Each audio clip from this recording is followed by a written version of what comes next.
And new here tonight, upping the reward money, hoping it brings a tip into who shot and killed his 15-year-old son a week ago. Hello, everybody. I'm Doug Proffitt, and here on the night team tonight, a father's grief isn't preventing him from moving into high gear to help police. Tim Berry was found dead a week ago at 3rd and St. Catherine Streets. His dad, also named Tim, hopes the money is key into getting people talking. WHAS11 night team's Clarice Shaley and photojournalist Levi Hammer learned the new details about what may have happened. He's got a lot of nicknames. Timbo Slice, LT. Dad Timothy Berry now left with the memory of his 15-year-old son, Tim, shot and killed in Old Louisville at 3rd and St. Catherine. Berry was working a home improvement job nearby. He will come over and get some money from me, and you can get some stuff from the store.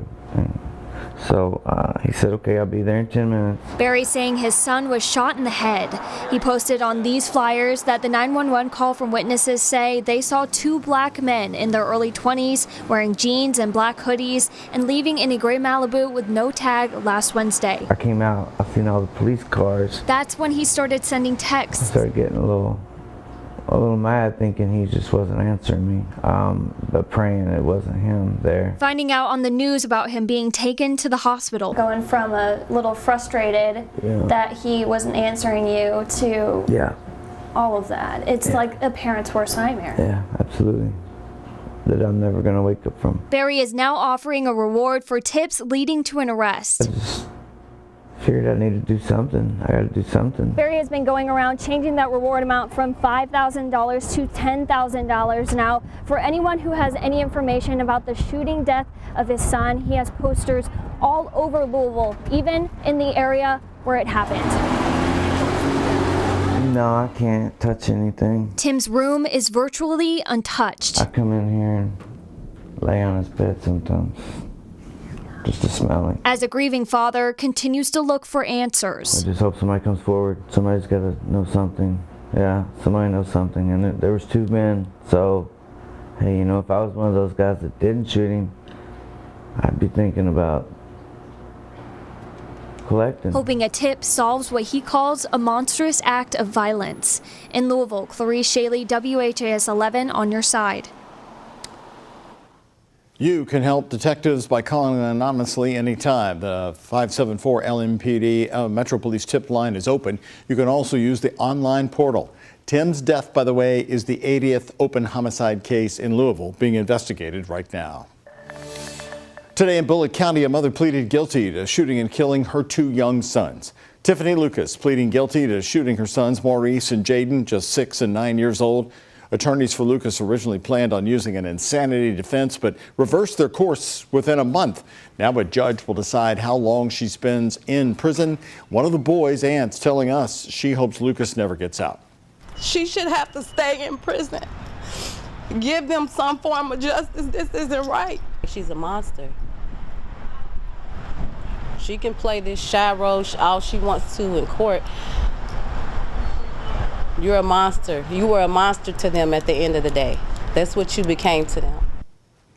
Since Lucas made her plea without having a deal on the table, the judge in this case will decide how long she's supposed to serve in prison. When Lucas returns at the end of November to face the judge, prosecutors could recommend a sentence from 20 years to life in prison. Today, a federal jury was taken to see Briana Taylors' South End apartment complex today, where she was shot and killed by Metro Police in 2020. It's part of the federal retrial still underway for former Metro Police Detective Brett Hankison. He's accused of violating the civil rights of Taylor and her neighbors when he fired 10 shots into the side of her apartment. In 2022, a similar scene played out as the jurors during that trial were also taken to the scene to get a first-hand look at the bullet holes still there 2 years later. Today's trip was kept quiet to protect the jurors. We asked U of L law professor Sam Markison what today's trip means for this trial. They can all now have in their mind's eye a sense of this door was here, the other apartment was there, and how they relate to each other. And then when they start talking, they have a common experience of having visited the site. On the witness stand today, this man, he's Cody Etherton, who testified in Hankison's 2 other trials. He was living in that apartment right next to Briana Taylors at the time of the raid with his pregnant girlfriend and her 5-year-old son. He described hearing a boom that night, feeling the vibration in his home as bullets flew right through the walls. Exciting, an opportunity to turn the page on the chaos of Donald Trump in a new way forward. That's Democratic Vice Presidential nominee Tim Walz early this morning voting in Minnesota before hopping on a plane for the Derby City this afternoon. And here he is just after 4 o'clock. Walz landing in Louisville, greeted by Louisville Mayor Craig Greenberg, Congressman Morgan McGarvey, and Kentucky Lieutenant Governor Jacqueline Coleman. Walz was in town for a private fundraiser held by some prominent Louisville families, speaking for 20 minutes in front of donors who have pledged $2 million to his Harris Victory Fund. WHAS11 Night Team's Alexandra Goldberg and photojournalist Emma Gefter covered his visit, with reaction also tonight from Louisville Democrats and Republicans. Vice presidential candidate Tim Walz paid a visit to Louisville for a private fundraising event. It happened just about 2 weeks out from the general election. Now, local party leaders are saying it's crunch time for campaigns. Democratic vice presidential candidate Tim Walz touching down in Louisville, greeted by top local Democratic leaders. It's 13 days out until Election Day, and the Minnesota governor and Vice President Kamala Harris's running mate is holding a private fundraiser here in Louisville. I think that the main point that he will get across to everyone there is it's important to not let off the gas. We have to go full speed ahead until Election Day. That is what is most important. We've got our voter guides. Logan Gaddy, chair of the Louisville Democratic Party, says this is a major moment for Jefferson County Democrats, even though Kentucky only has 8 electoral votes to offer in a presidential contest and has rarely been considered a pivotal state in determining the outcome. Him coming to Kentucky, although brief, it shows that we're a state that matters. We're not just a flyover state. Come on, Tim. He says their office has delivered over 10,000 yard signs, and by November 5th, they hope to knock on 6,000 more doors. You'll probably get busier.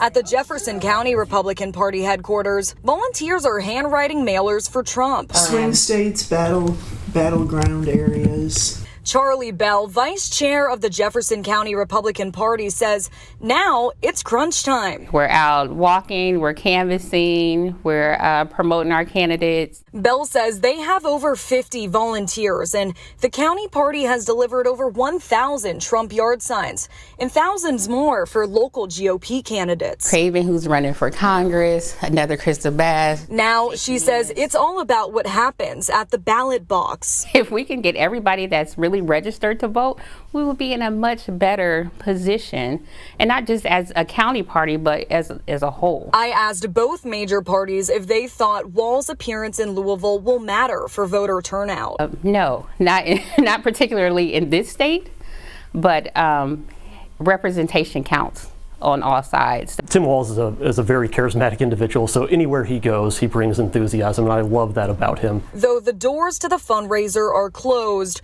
Walz's appearance in Derby City comes at a pivotal time for both Democrats and Republicans to push the get out the vote message for one last time this election year. In Louisville, Alexandra Goldberg, WHAS11 Night Team, on your side. Again, Walz only made a short stop here in Louisville today, leaving just 2 hours after he arrived, heading right back on the campaign trail to the key swing states.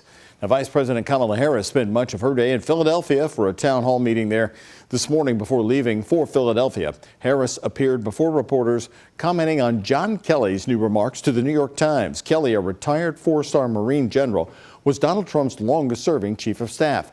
In that interview with the newspaper, Kelly accused Donald Trump of praising Adolf Hitler and calling Trump a fascist. This is a window into who Donald Trump really is, from the people who know him best. And in a second term, people like John Kelly would not be there to be the guardrails against his propensities and his actions. Now, former President Trump's campaign is calling these comments outrageous lies. Donald Trump appearing in a town hall in Georgia this afternoon, pushing voters in that key swing state to vote and vote early. It's going to be a big one. I think it's the most important election in the history of our country. I really believe that. Tomorrow, Kamala Harris is back on the campaign trail, holding a rally in Atlanta where former President Barack Obama will campaign alongside her for the first time. Bruce Springsteen will also be there. Donald Trump, in the meantime, is going to be heading to Arizona and Nevada, holding rallies in those states. At an event in downtown Louisville today at the Omni Hotel, Senate Minority Leader Republican Mitch McConnell was asked about this year's election. The Senate leader was asked if he's committed to supporting Donald Trump ahead of the election, especially after a new book details comments from McConnell calling the former president, quote, stupid, a despicable human being, and a narcissist. I think it's a cliffhanger. Looks like 7 or 8 states that are going to determine who wins. That's where both candidates are spending all of their time, which is smart. And I don't have a clue how it's going to come out. I think it's going to be really, really tight. Well, while many eyes are now focused on the national election, right here in Kentucky, you were talking about Amendment number 2. It's also being called the School Choice Amendment. This year, Kentuckians will vote on whether to change the Constitution in Kentucky to allow legislation for public funds to go to private schools. We asked Kentucky education expert Louisville's Sam Corbett to join us live at 5:30 to break down the arguments. The largest expenditure that the state of Kentucky makes in their state budget is public education. So if you create a program where there are vouchers and potentially you're giving $5,000 per family for a voucher to go to a private or a parochial school, does that not ultimately impact the state budget and the state funding for public education? Again, a yes vote on Amendment 2 will clear the way for lawmakers to pass bills that will divert funds to help pay for private schools, either through tax credit scholarships, education savings accounts, or vouchers. You can watch our full interview with Sam Corbett on the WHAS11 YouTube page. And Election Day could be a record breaker in Kentucky for turnout at the polls, so get ready. That's what we learned today from Kentucky's Secretary of State. Early voting's already underway in Indiana, and today Kentuckians, with an excuse, were able to start their voting in person. Now, Kentucky Secretary of State Michael Adams says more than 130,000 people have requested an absentee ballot. 51% were requested by registered Democrats and 40% by Republicans. Based on those requests, Adams is predicting what he calls a massive overall turnout in person. He's encouraging people to vote early when unexcused in-person voting starts on October 31st. That's Halloween. We have all the details on early voting times and the locations and our amazing election guide from our staff at WHAS11.com and the WHAS11 app.